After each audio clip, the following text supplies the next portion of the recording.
সম্মানিত ভিউয়ার্স, আশা করি সবাই ভালো আছেন। এখানে একটি ইনভার্টার দেখতেছেন, সোলার পাওয়ার ইনভার্টার 2000 ওয়াট। এই ইনভার্টারটির কি প্রবলেম হয়েছে আমি একটু আপনাদেরকে খুলে বলি।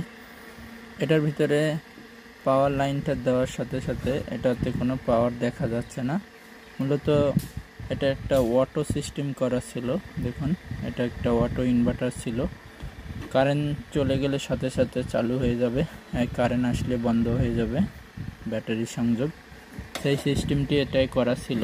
আর এখানে এখন যদি আমি ব্যাটারি সংযোগটি দেই তাহলে এখানে দেখুন আমাদের এখানে ফায়ারিং হচ্ছে, কিন্তু এখানে যে ইনভার্টারের ভিতরে আলো জ্বলবে সেটি জ্বলতেছে না। তো আমরা খুলে চেক করতেছি যে এটার দুইটা সাইড থাকে। এটা হচ্ছে ব্যাটারির সাইড, 12 ভোল্ট ব্যাটারির সাইড, আর এটা হচ্ছে কারেন্ট সাইড। ঠিক আছে, এটা আউটপুট সাইড, ইনপুট আউটপুট। আউটপুটে 4টা মসফেট আছে আর ইনপুটের ভিতরে কিন্তু 6টা মসফেট আছে। তো আমরা এখন এই ইনপুট লাইনের মসফেটগুলা বাজার মোডে রেখে, মিটারের বাজার মোডে রেখে চেক করব যে কি প্রবলেম হয়েছে। তো মনে হচ্ছে ইনপুট লাইনের মসফেটগুলো নষ্ট, তার কারণে বিপ সাউন্ডগুলো হচ্ছে। বন্ধুরা, বাজার মোডে রেখে আমি যদি এখন মসফেটগুলো চেক করি তা দেখুন এখানে বিপ সাউন্ড দিতেছে, সব কয়টাই কিন্তু বিপ সাউন্ড দিতেছে। তাহলে এরপরে আমরা এই সার্কিট থেকে মসফেটগুলো খুলে তারপরে আবার চেক করব যে কোন মসফেটটি ভালো আছে এবং নষ্ট আছে। ঠিক আছে, এখন সব কয়টা মসফেট কিন্তু বিপ সাউন্ড দিতেছে, তার মানে আমার সব কয়টা মসফেট নষ্ট দেখাচ্ছে। এরপরে খুলে আরেকটিবার চেক করব, যেটি ভালো আছে সেটি আর বিপ সাউন্ড দেবে না। বন্ধুরা দেখুন, এখানে যে 6টি মসফেট ছিল সেই মসফেটগুলা আমি এখান থেকে খুলেছি। দেখুন এখানে দেখুন সব কয়টা মসফেট কিন্তু নষ্ট হয়ে গিয়েছে। ঠিক আছে, এটা হচ্ছে ইনপুট সাইটের মসফেট, মানে ব্যাটারি লাইন যেটা ইনপুট সাইটের মসফেট। আর এখানে যে 4টা মসফেট দেখতেছেন এটা হচ্ছে আউটপুটের মসফেট। তো এখান থেকেও কিন্তু একটা মসফেট আমি নষ্ট পেয়েছি, বিপ সাউন্ড দিতেছে। আর এখন আমি মূলত এখান থেকে যে মসফেটগুলো খুলেছি সব কয়টা মসফেট আমি নতুন লাগিয়ে আমি এটা চেক করব। চেক করার পরে আমি আপনাদের দেখাবো। বন্ধুরা দেখুন, এখানে যে 6টা মসফেট আছে ইনপুট লাইনের, সব কয়টা মসফেট কিন্তু আমি লাগিয়েছি। এখানে দেখুন এখন আমি ব্যাটারির সংযোগটি দেব 12 ভোল্ট লাইনের। এখানে পজিটিভ লাইনটি দিয়েছি এবং নেগেটিভ লাইনটি এখন টাচ করব। করার সাথে সাথে এখানে দেখবেন যে বাতিগুলো জ্বলতেছে কিনা।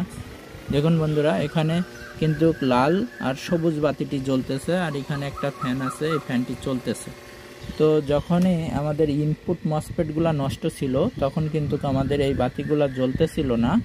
আর হচ্ছে এখানে যে ফিউজ ছিল, ফিউজ কেটে যাচ্ছে, বা ইনপুট লাইনের আপনার মসফেটগুলো নষ্ট থাকলে যদি আমরা ব্যাটারির তারগুলো এরকম টাচ করি সেক্ষেত্রে এখানে কিন্তু প্রচুর গরম হচ্ছে বা ব্যাটারির চার্জগুলো দ্রুত শেষ হয়ে যাচ্ছে। ঠিক আছে, কারণ ইনপুট লাইনের মসফেটগুলো শর্ট ছিল, তাই এখানে যে মসফেটগুলো আছে সবগুলা শর্ট হয়ে গেছে।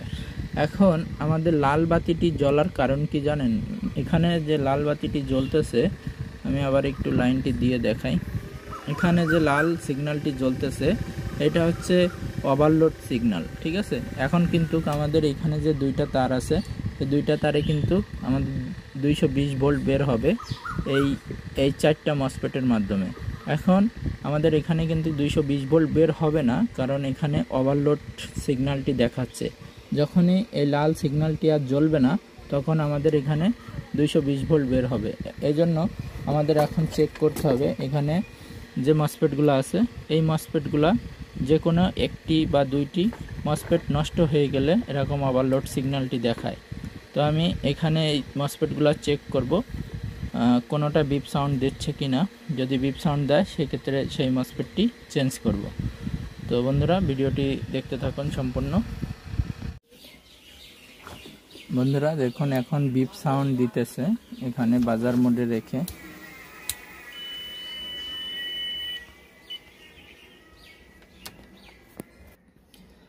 তো তো বন্ধুরা এখন আমরা যে 4টা মসফেট আছে আউটপুট সেকশনে, এই মসফেটগুলো আমরা মেপে দেখব।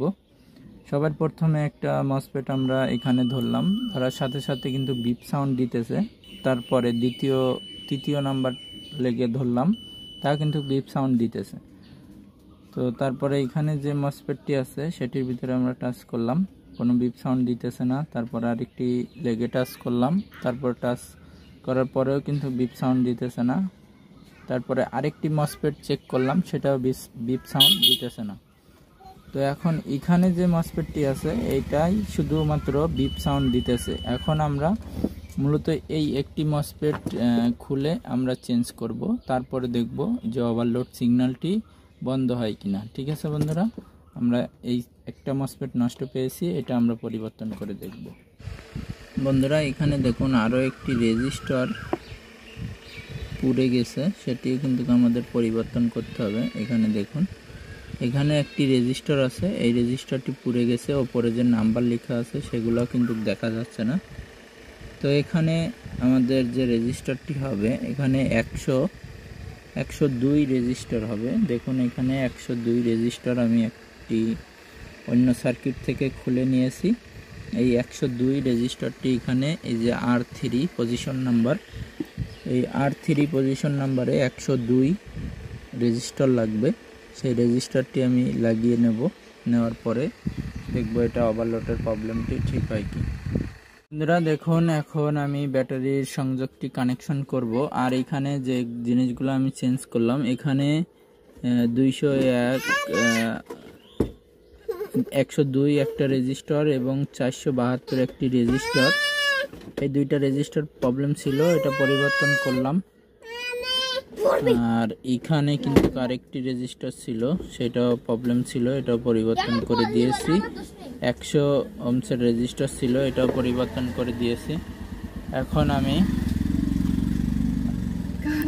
বন্ধুরা দেখুন এখন আমি নেগেটিভটি কানেকশন করব। আর এখানে ওভারলোড সিগন্যালটি কিন্তু চেঞ্জ হয়ে গেছে, আমি দেখাই। এটা যে প্রবলেম ছিল, এখানে যে লাল সিগন্যালটি জ্বলতেছিল সেটি কিন্তু সমাধান হয়ে গেল।